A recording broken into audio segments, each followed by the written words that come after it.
Shabbat Shalom. A bar mitzvah boy was preparing his D'var Torah, which happened to be for the portion Noach, our portion this very Shabbat. When he learned that Noah was not Jewish, however, he became confused. So he sought out his mother, who explained that Noah lived before there were any Jews. So where did the Jews come from, he asked. Why, the Jews came from Abraham and Sarah, she answered. And where did they come from? Well, originally they came from Adam and Eve. But where did Adam and Eve come from? Well, God created Adam and Eve. So the boy goes to his father, Dad, Mommy says we Jews came from God. Can that be true? Oh, son, that's just a myth. Originally, we were descended from the apes. The boy goes back to his mother. Mom, Dad says we came from monkeys. You say we came from God. Which of you is right? Oh, she responded, well, you see, he was speaking about his side of the family.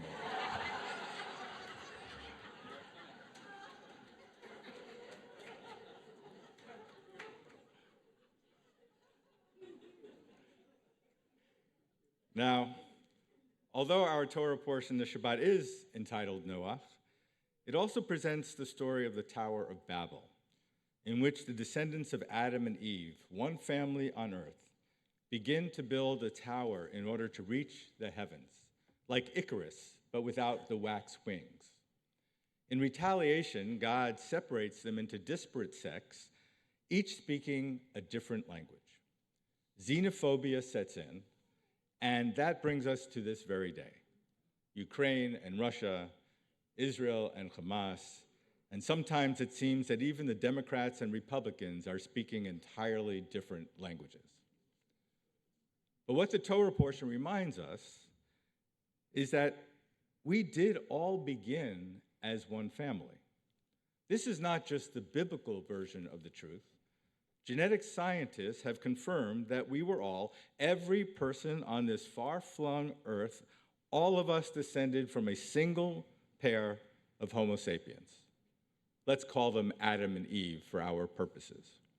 And so genetically, we are all related to one another.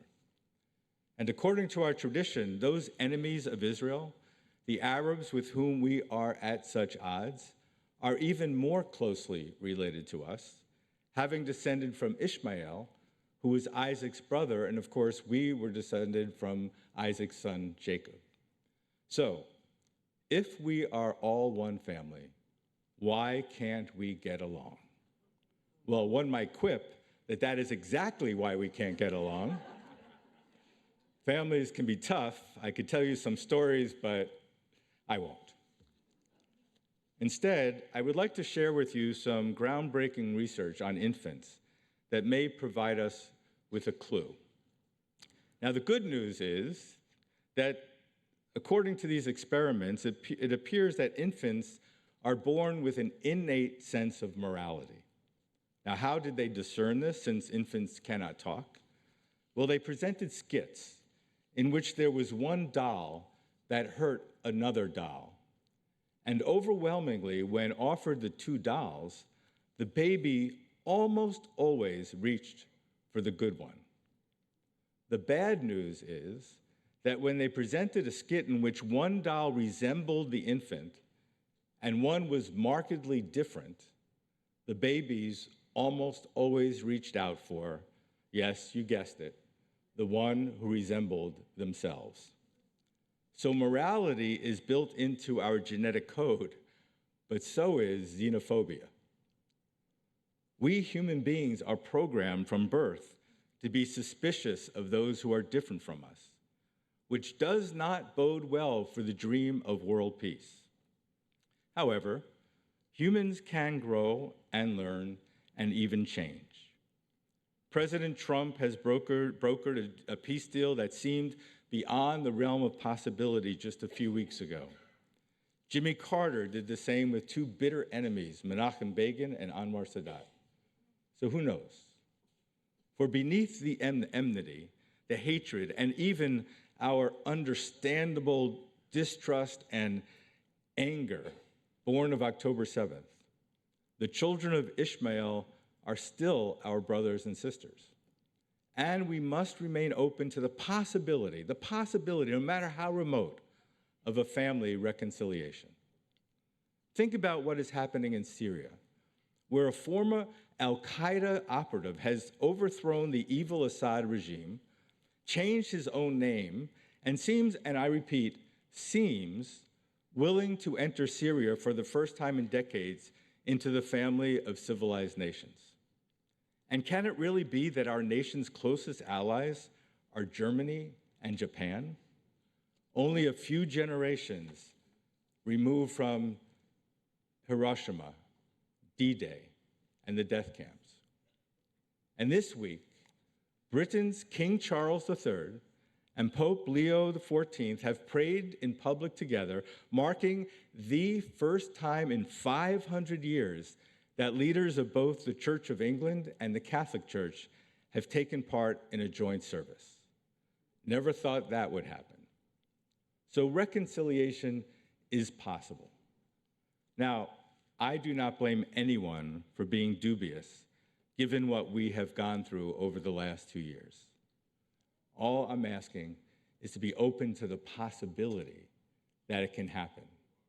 The Abraham Accords. Possibility that it could happen.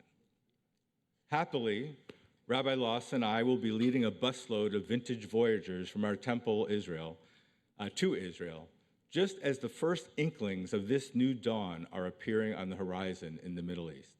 And we are so excited. You see, the flip side of being naturally suspicious of those who differ from us is the immense satisfaction, comfort of spending time with those who share our background. Which begs the question, if it is wrong to reject out of hand those who differ from us, is it then also wrong to enjoy engaging with those who share a common background? The simple answer is no. One can be a proud Jew and an ardent Zionist without becoming xenophobic. It just takes some doing. For we are not infants. We have the power to recognize this tendency within ourselves to denigrate the unfamiliar, and we can compensate for it, to be open to the other, to the one who is different in religion, creed, color, gender identification, or ability. As I said, it just takes some doing, which is what the story of the Tower of Babel is all about. For in truth, the foundational underpinning of our Torah portion this week is that no matter how we may feel about those shmendriks at this moment, even if they seem evil, every single person on this God's earth is from, quote, our side of the family. Keni hi ratzon, may it be your will, O God, and let us say, Amen.